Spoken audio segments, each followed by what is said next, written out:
In the eternal words of Alicia Keys, I won't tell your secrets. Your secrets are safe with me.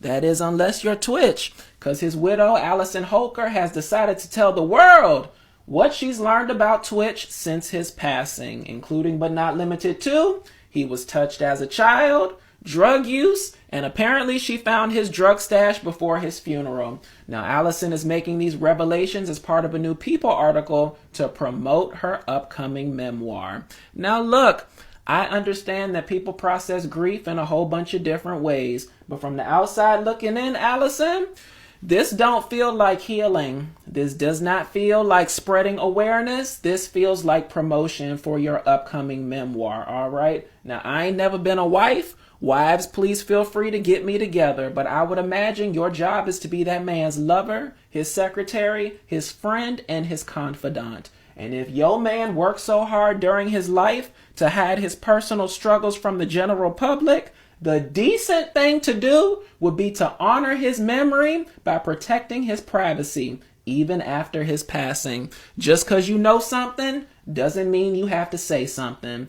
Hi guys, welcome back to our channel. In case you're new here, my name is Maren. And I'm Maureen. Right, before we start this episode, guys, we just want to say how much we missed you. Boy, did we miss you. Yeah, it has been, I believe, 4 days, but it feels like an eternity. Right? A whole year. Yeah, we felt like, you know, when a mother goes away from their kids, we felt like we were having that separation. Anxiety. Yeah, that is what we were experiencing, but we are glad to be back, guys. Hopefully, we're gonna keep this consistent because some things have been tying us down, yeah? Right. Yeah, so in today's episode, guys, we are going to be talking about, a lot of you know about Twitch. Stephen Twitch was working for Ellen DeGeneres, yeah? And I feel like his death was especially sad because it left a huge void in the entertainment industry, yeah? But why are we here today? Because he was married to a palm-colored lady, and that I feel like is important mentioning because I feel like that is the baseline also of this episode today. Yeah. Because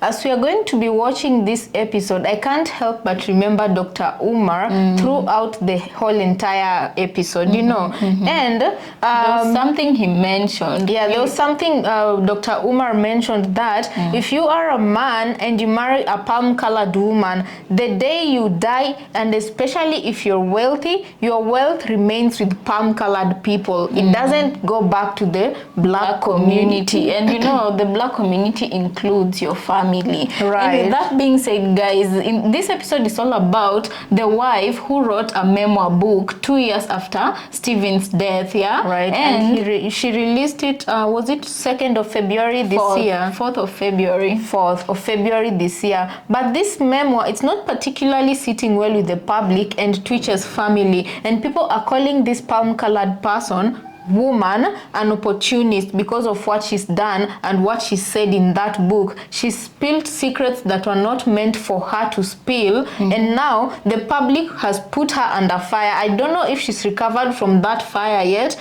It's yet to be seen. So guys, let's watch this episode that we've prepared for you, and then we come back and talk about it. Do you think she was in the wrong, or do you think she did nothing wrong?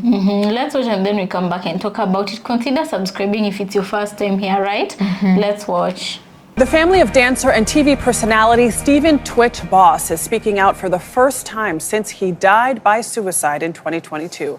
Earlier this week, Boss's widow, Allison Holker, released a memoir that reveals very personal details from his private journals and much more about their final days together. In an exclusive interview with Gail, Boss's mother, Connie Boss Alexander, and younger brother, Dre Rose, say their relationship with Holker has become strained and that recent promotion of the book in People magazine caught them completely off guard. I think people deserve the ability to share their story. I get that, but to how it was presented and how it was on the cover of a magazine and there was a public, launch or campaign about it, we shouldn't have to find out about that in the media.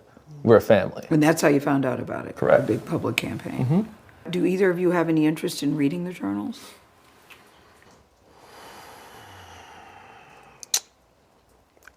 I think so, just to feel closer to him, because these are his thoughts. maybe get a clearer understanding. You know, he was my son, you know, of who he was and what he was thinking from time to time. So yeah, I think I would. What about you, Dre?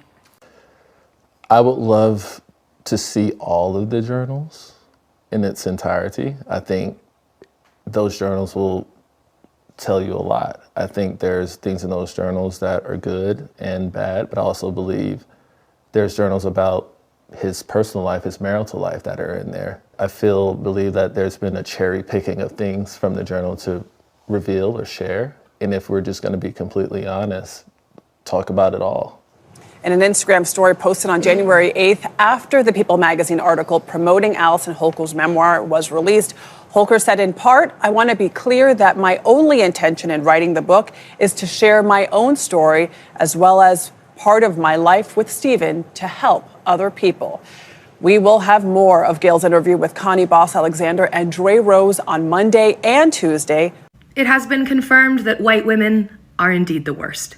I don't know if you guys are following this one, but we all know this is the widow of Twitch, one of the best dancers and frankly brightest souls I've ever seen in my life.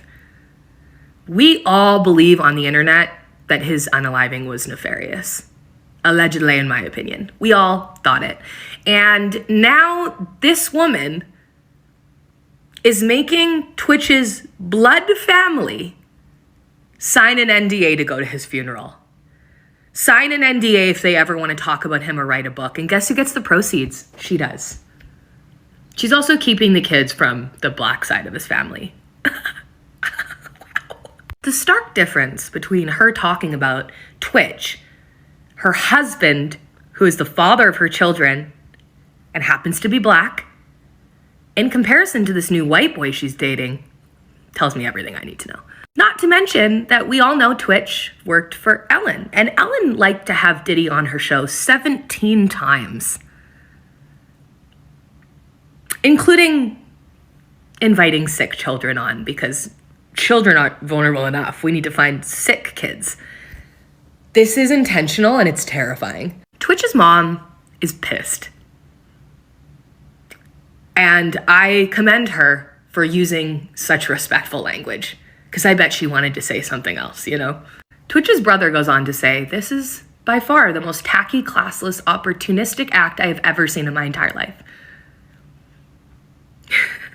And if you watch the interview, immediately I was like, what the fuck is her body language? And then my second thought was, she's involved. Allegedly, in my opinion. I want you guys to pay attention to why people are targeted. Because in my opinion, there's a trend. And it's an otherworldly talent that just so effortlessly connects you to the greater public. He had it. Aaliyah had it. Brittany Murphy had it. Whitney Houston had it. Should I go on? The sparkle of this man. Everyone that stood beside him was better for it. And I want to know what happened. And I'm ready to go on a deep dive on my podcast. Everyone has not earned the right to your power, your peace, or your pain.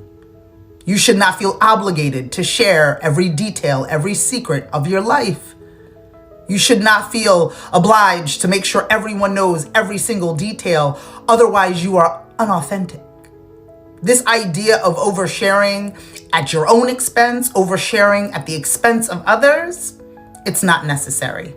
Now, whether you agree with Allison, the former wife of Twitch, who lived a life that we all enjoyed online, we had no idea of the demons in which he had. We had no idea of the secrets in which he kept. And within her recent book, has now shared these secrets with all of us. These things, frankly, are none of my business.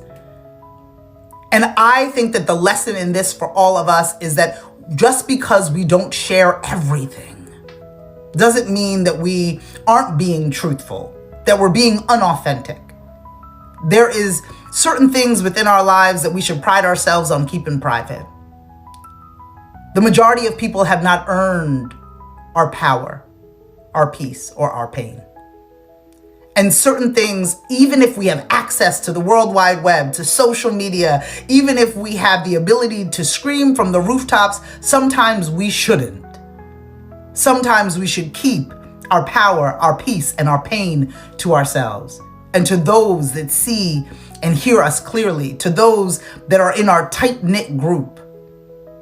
For those of you that are challenged with, ooh, should I tell the world this? Ooh, does everybody deserve this part of me? The answer is no. And there's a balance between this. And within media literacy and the way in which social media, content creators, influencers have to navigate this world and this space, there is this obligation to tell everyone everything. And I don't think it is necessary. I don't think everyone has earned the right to your power, your peace, or your pain. There are people closest to us who have not earned the right to our power, our peace, or our pain. So to share that with a mass group of people could be dangerous. Regardless of whether or not you side with Allison's need to get this off her chest or to share it within the pages of this book, or whether you are really protective of Twitch and his life and his legacy, the lesson in this for all of you, at least from where I'm sitting, is that there are things in your life that you deserve to keep private. And there are a number of things in your life that people have not earned the right to.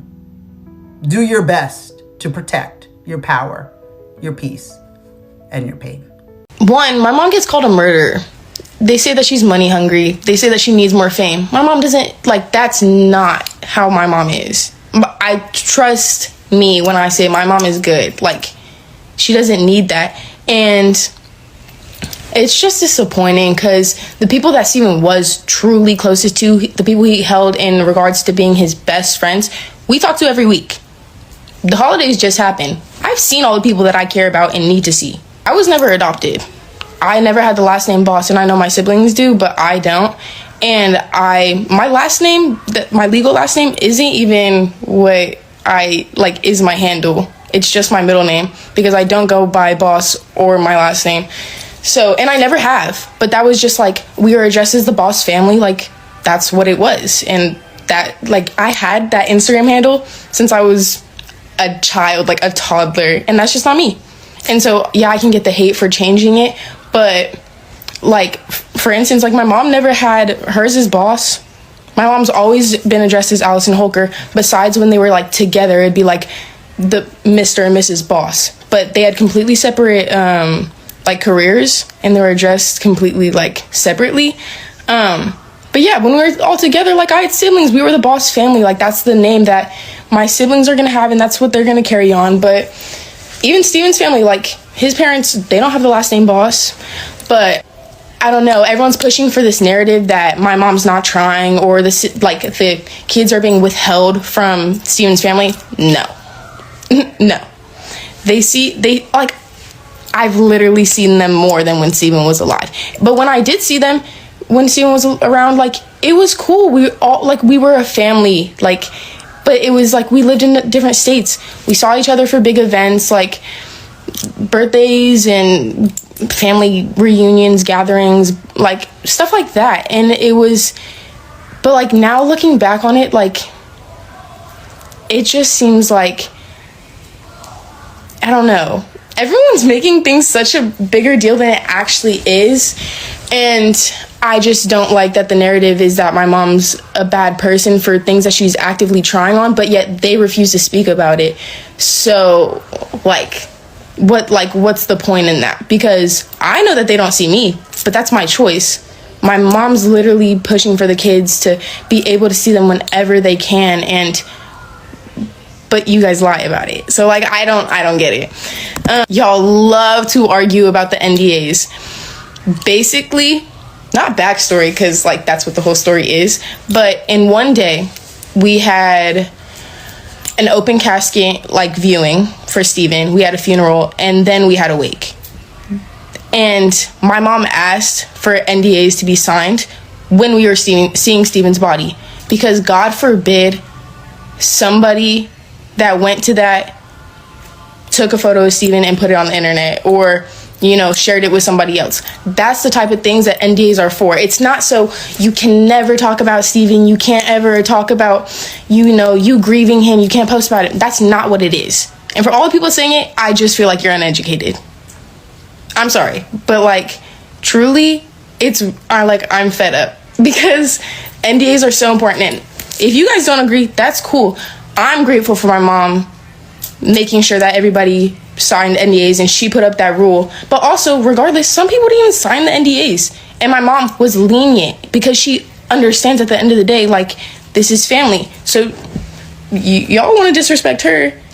And she's still nice, she's still kind, she's still forgiving. But you have to know, even when Steven was alive, people that attended our events, they would have to sign NDAs. But now, just because it's my mom handing the paper, y'all, it's different. That whole day was supposed to be beautiful, and instead it was less than that. We were gonna say our goodbyes, and instead people were yelling at each other and bashing my mom, and that's a day that's taken away from her, and she can't remember it as being the day that we all wanted it to be because his family was making it otherwise. And when I say that this day, it's imprinted onto my brain. One, because I had to say goodbye to the person that I loved and valued, but then on top of that, I'm having to deal with seeing my mom go through so much. It's a different type of hurt. Another person that spoke out was Andy Lassner. He was a producer on The Ellen Show. He basically said, here's the thing about addicts. We know each other. Whether we've got 10 days clean or 10 years, there's an unspoken recognition, a vibe and nod, and yep, I see you. It's instant. Twitch never gave me that at all. He carried light and kindness in a way that made people feel safe and seen. Every day, his energy wasn't the chaos of addiction. It was calm so many of us fight for. He was just I just don't believe what Allison is saying. The thing with the Allison Holker drama is that, unfortunately, a good message got lost in the attempt to sell a book. It's a good message. Don't suffer in silence. If you are going through something, reach out to the people closest to you. We want you here, right? That's a good message that we can get behind. Even, looking out for red flags that she might have missed. That messaging gets overshadowed when you cross a line in talking about private journal entries, not of your journal, of somebody else's journal who is no longer here to say, yeah, go ahead and share that with the world. Whether or not she did or did not find something in the closet, it was not her place to share those details about him. Because I actually think you can still get the same point across without sharing those details. She still has a story to tell. And I know that that's the thing. She says, I want to tell my story, our story. Well, that's his story. Part of that is his story. And that doesn't automatically make it your story just because you were married to him. And now it's just an avalanche of backlash and of his family and his friends. And it's is it worth it? Is it worth it to sell the book? So guys, welcome back. Let us know what you think about the videos we just played you. So I feel I kind of understand why the book might have caused such a controversy and the divide on the internet, because I feel during funerals especially, people really have fragile feelings and everybody is looking for a way to get through it. And the problem now is that what she was trying to do, some people are saying it wouldn't have been wrong if she had done it if Steven was still alive, to navigate some of the allegations. He wanted to help other people who are dealing with the problems that she was dealing with. But she waited until her husband died and shared parts of a journal her husband had written. And this, if your husband didn't personally give you his journal when he was still alive for you to make money from your book when he was still alive, why then would you use parts of her journal, knowing very well they are worth a lot of money, especially because he was a public figure? Yeah, why would you do that? Some things are called secrets for a reason, and it's because they're not meant to come out. And if they do, you need to allow the person to respond to your allegations, right, or allow them to release the secrets themselves. But since he didn't, now this is what is making her look like an opportunist. You know, I personally, I don't talk a lot on the matter because okay, grieving is such a hard, difficult thing, and people deal with it differently. Yeah, because we do also understand that human beings are not perfect, and maybe Stephen wasn't perfect as well.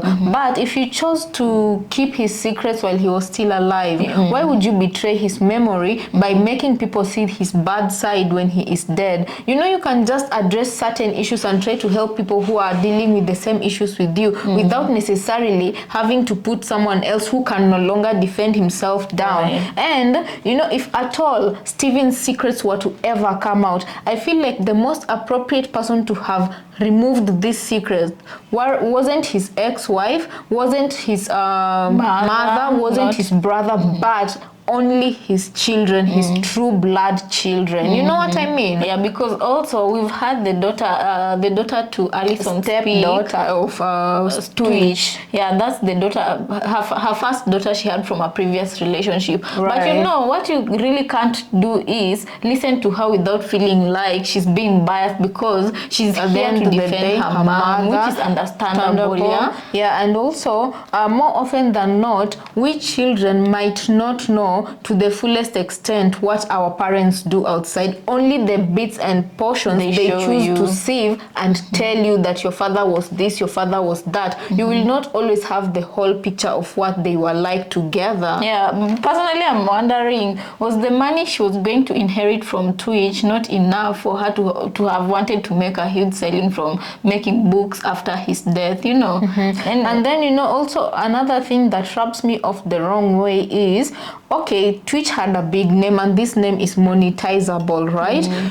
You have already written your memoir, you're going to earn from it. But why would you be so greedy as to not allow Twitch's mother to talk about his son without having to... That's his mom. That's his mom. You want also the royalties she'll get from whatever she'll say about her son. If that's true, that is greedy and insensitive. It is greedy and insane and very palm color of you to do so. You know? The caucasity of it all. Yes.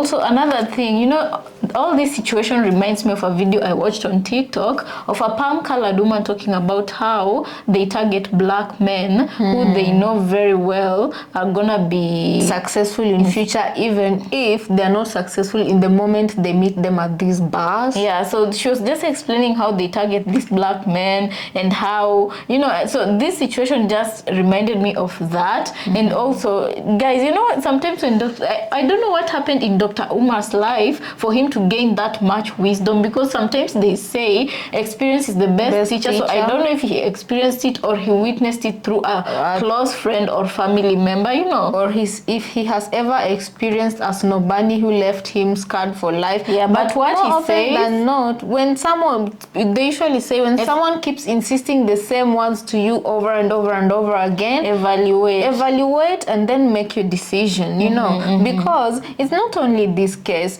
Guys, we've done another episode,